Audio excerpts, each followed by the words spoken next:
Hello everyone, my name is Carolina and I'm your instructor for today. We're gonna continue our lessons about Microsoft Excel. Our objectives for today is learn how to create a dynamic chart and how to use a dynamic chart. As always, I would like to encourage you to take notes during the lesson because at the end we're gonna have a review quiz.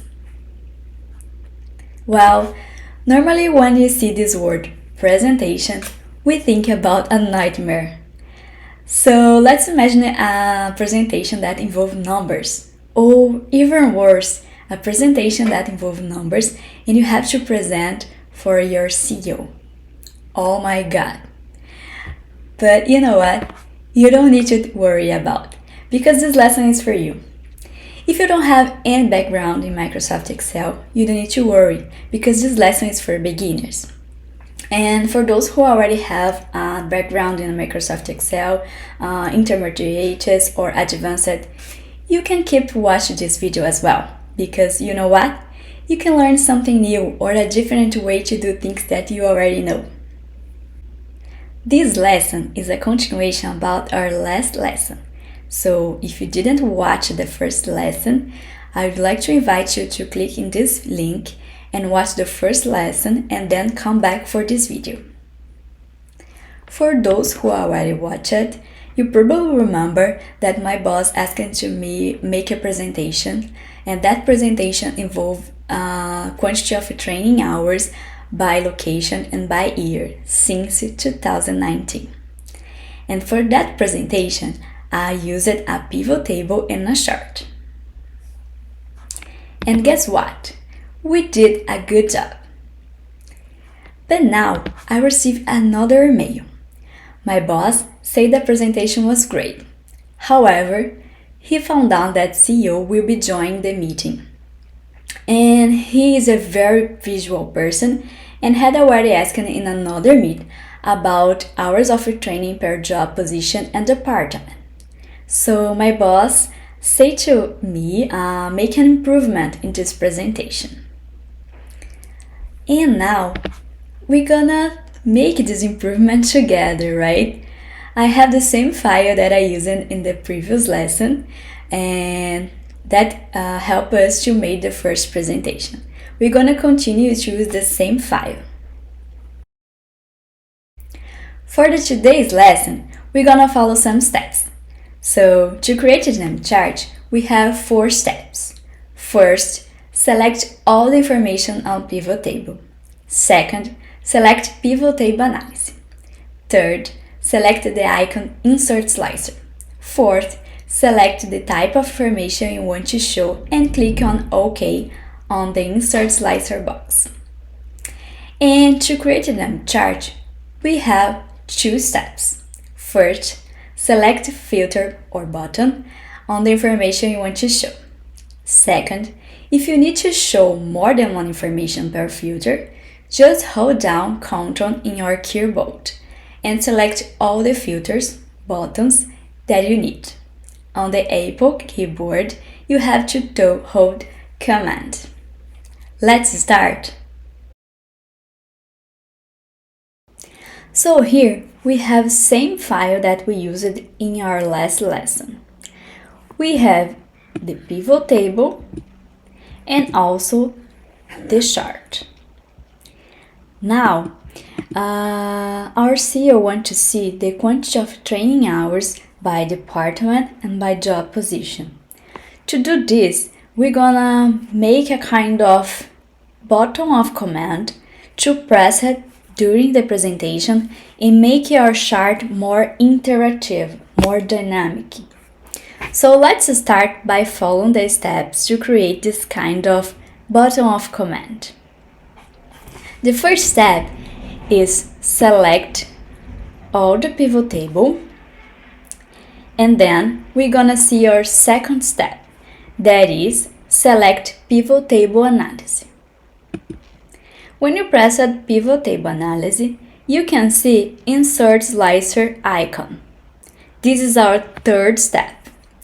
Then you can press it and you can see an Insert Slicer box. In this box, we're gonna select job position. In job position, you can press it OK. This is our fourth step. Here we have our button of command, and I will put here. So let's imagine that the CEO asking to you present the quantity of training hours by managers, by location and by year. To show him this kind of information, you just need to press it manager. Then your chart is gonna present just this kind of information.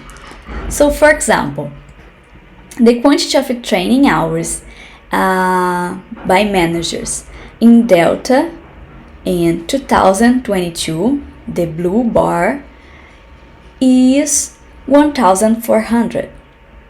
Pretty easy, right?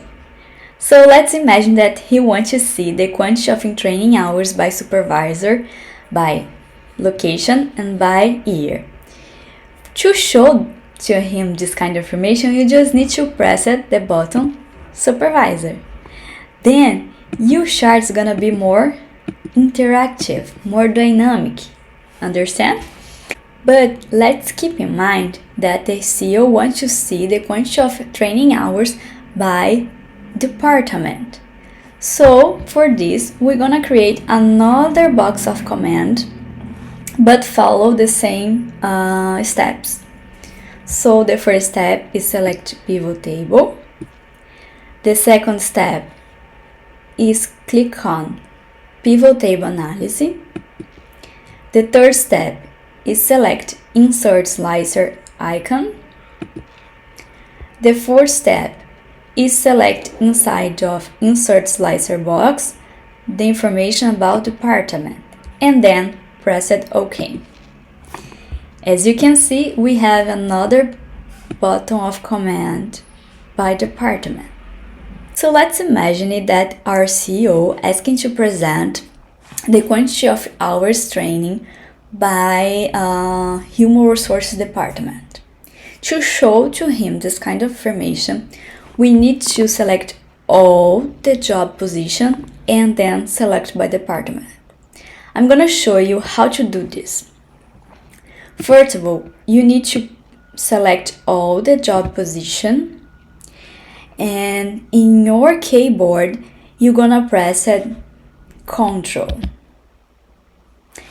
If you have an Apple device, you're gonna press Command. Then we can go to this second button of command and select by department. So if the CEO or your boss asking to see the quantity of training hours by human resource department, you just have to press the human resource department button.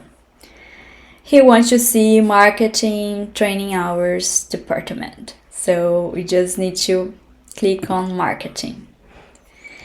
As you can see, our chart is more dynamic than was in the first lesson, right?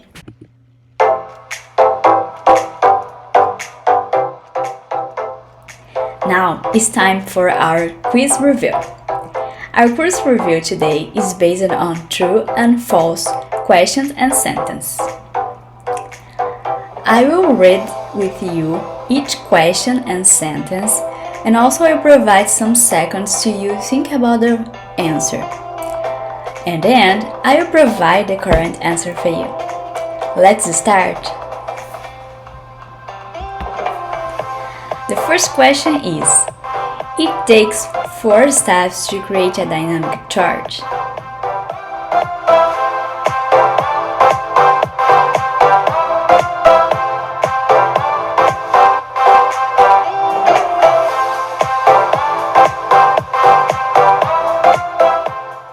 The correct answer is true. So the first step is select pivot table analysis icon.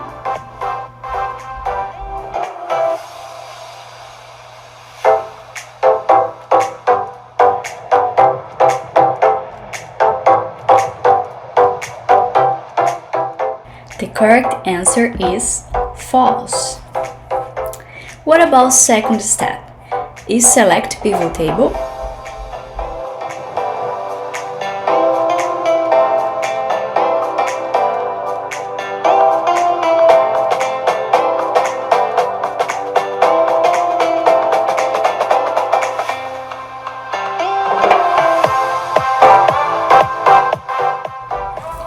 The correct answer is false.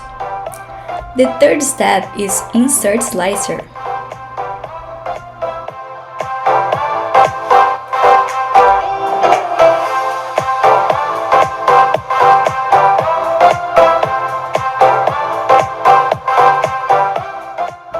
The correct answer is true. The fourth step is select which slicer we want to filter on Insert Slicer box and click on OK.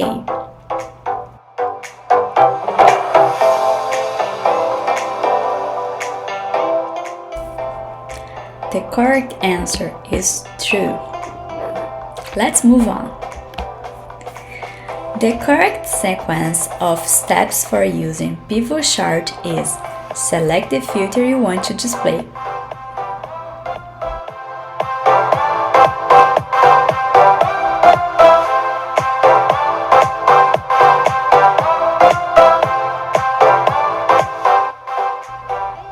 The correct answer is true. Our last sentence is: if you want to present more than one piece of information at the same time, just hold Command in your keyboard device and select all filters. And if it's Apple, you have to hold Ctrl.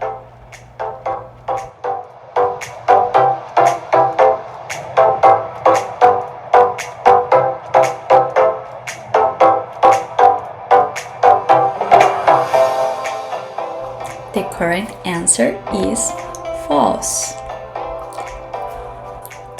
We come to the end of another lesson, and today we have learned how to create a dynamic chart and how to use this kind of buttons to make our chart dynamic. So we have 4 steps to create a dynamic chart. The first step is select the pivot table. The second step is select pivot table analysis icon, and the third step is select insert slicer. The fourth step is select which slicer of information you want to filter and click on OK. We also have 2 steps about how to use a dynamic chart. The first step is about select the filter about the information that you want to show. If you want to present more than one information, we have a second step. So, for provide more than one information, you just need to hold the button Ctrl in your keyboard and select all the filters that you need. In the Apple keyboard, you have to hold Command. I hope you keep practicing this lesson. I am providing to you the same file that we used today, and you can try to do by yourself.